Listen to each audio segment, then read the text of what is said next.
నమస్కారం అధ్యక్ష. గౌరవ సభ్యులు శ్రీ తెల్ల మాధవ్ గారు అడిగిన దానికి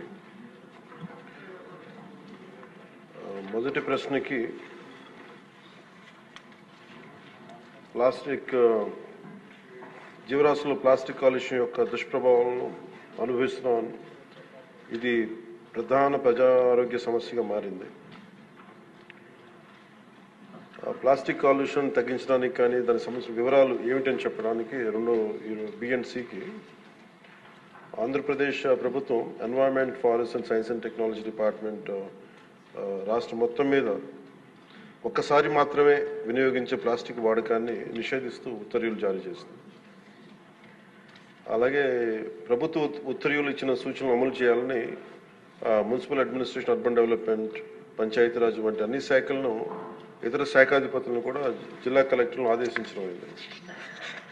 ఒక్కసారి మాత్రం వినియోగించే ప్లాస్టిక్ వస్తువుల విక్రయాలను అరికట్టేందుకు తనిఖీలు నిర్వహించడానికి జిల్లా స్థాయి టాస్క్ ఫోర్స్ కమిటీలను ఏర్పాటు చేయాలని కలెక్టర్స్కి డైరెక్షన్స్ ఇవ్వడం జరిగింది. ప్రభుత్వ నిబద్ధతను ప్రదర్శించే ఉద్దేశంతో రాష్ట్ర ప్రభుత్వం సచివాలయం మొత్తం ప్లాస్టిక్ రహిత జోన్గా ప్రకటించింది. ఈ ప్లాస్టిక్ సీసాలకు బదులుగా గాజు సీసాల్లో తాగునీటిని సరఫరా చేయడానికి ప్రత్యామ్నాయ ఏర్పాట్లు చేయడం. అలాగే ఆంధ్రప్రదేశ్ కాలుష్య నియంత్రణ మండలి వేరు చేయబడిన ప్లాస్టిక్ వ్యర్థాలను ప్రత్యామ్నాయ ఇంధన వనరుగా, ఆల్టర్నేటివ్ ఫ్యూల్ రిసోర్స్గా ఉపయోగించేందుకు 8 సిమెంట్ కోక్ ప్రాసెసింగ్ ప్లాంట్లకు 46 ప్లాస్టిక్ వ్యర్థ రీసైక్లర్స్కు అనుమతించింది. ఏపీ పొల్యూషన్ కంట్రోల్ బోర్డు ద్వారా ఆంధ్రప్రదేశ్ ప్రభుత్వం ఒకేసారి మాత్రం వినియోగించే సింగిల్ యూజ్ ప్లాస్టిక్లు బదులుగా పర్యావరణ అనుకూల ప్రత్యామ్నాయాల వినియోగాన్ని ప్రోత్సహించాలని భాగస్వామ్య శాఖలన్నింటినీ ఆదేశించింది. అలాగే రాష్ట్ర ప్రభుత్వం సర్క్యులర్ ఎకానమీ కార్యక్రమాల్లో భాగంగా రాష్ట్రంలో ప్రాంతాల వారీగా సర్క్యులర్ ఎకానమీ పార్క్స్ని ఏర్పాటు చేయాలని ప్రతిపాదించింది. అందులో ప్లాస్టిక్ రీసైక్లింగ్ యూనిట్లను కూడా ప్రోత్సహించడం అయింది. అలాగే ఫిక్స్డ్ క్యాపిటల్పై 75% వరకు ఒక్కసారి మాత్రమే వినియోగించే ప్లాస్టిక్ అదనపు ప్రోత్సాహకాలు అందించడం ద్వారా ప్రత్యామ్నాయ బయోడిగ్రేడబుల్ వస్తువుల్ని తయారు చేసే పరిశ్రమల్ని ప్రోత్సహించడం అవుతుంది.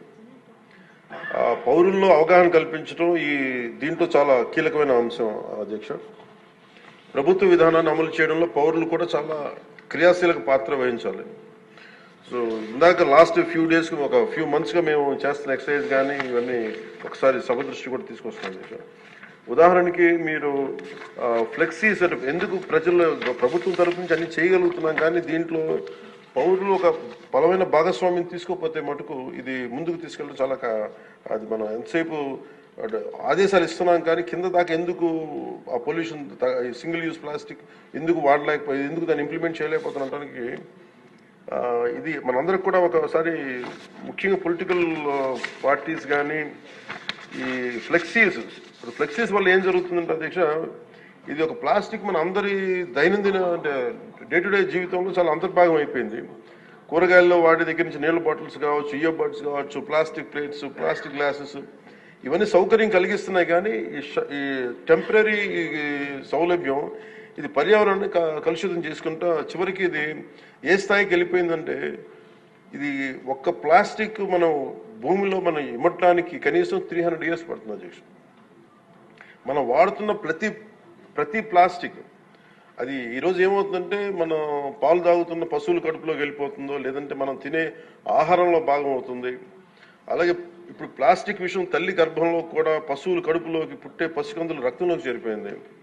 ఆంధ్రప్రదేశ్లోనే చాలా సందర్భాలు ఆవుల కడుపులో సుమారు 60 నుంచి 70 కిలోల ప్లాస్టిక్ తొలగించిన సంఘటనలు నమోదయ్యాయి.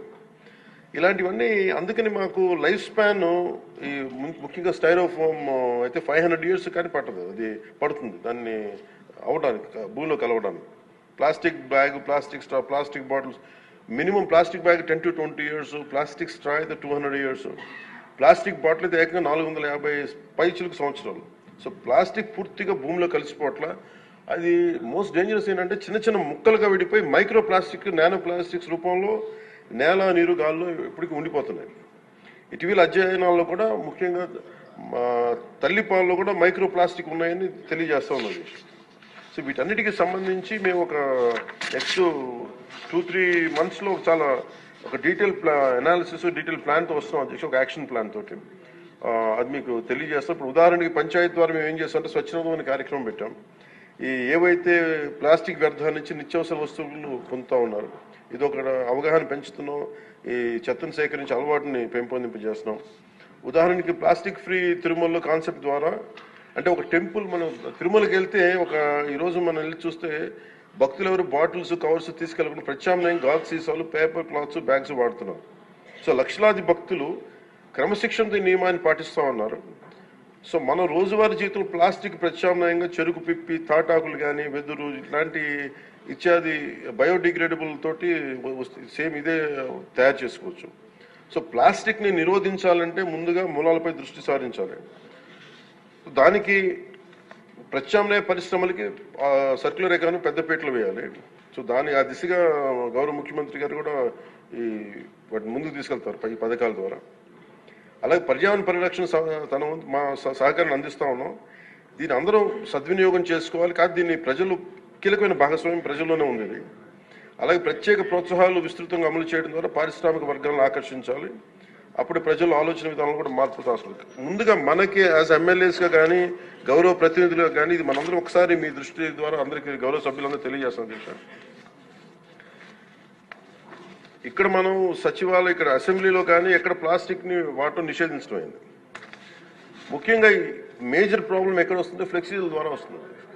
ఫ్లెక్సీలు ఎలా ఉన్నాయంటే, ఒక చిన్నపాటి ఫంక్షన్ వస్తే ప్లస్ ఫ్లెక్సీలు, ఇంకోటి పండగ అంటే, ఇది ముఖ్యంగా పొలిటికల్ ఫంక్షన్స్ ఆర్ సినిమా. దీనివల్ల ఏమైపోతుంటే అవి ముక్కలు ముక్కలుగా విడిపోయి పశువులు తినేస్తూ ఉన్నాయి, లేదంటే వాటర్లో జలాల్లోకి వెళ్ళిపోతున్నాయి. ఇది ఒక పెద్ద ఇష్యూ అయిపోయింది. అందుకని మీ ద్వారా గౌరవ శాసనసభ్యులకు కూడా ముందు గౌరవ ప్రజాప్రతినిధులు కనుక నిజంగా కొంత పాటించగలిగితే, అంటే ఫ్లెక్సీలు కూడా బయోడిగ్రేడబుల్, ఒకసారి ఫ్లెక్సీల్ని గత ప్రభుత్వం కూడా బ్యాన్ చేయడానికి ప్రయత్నం చేసింది. అది ఒక ఎంప్లాయ్మెంట్ ఇష్యూ అవుతుంది. చాలా మంది దాని మీద ఆధారపడిన వ్యక్తులు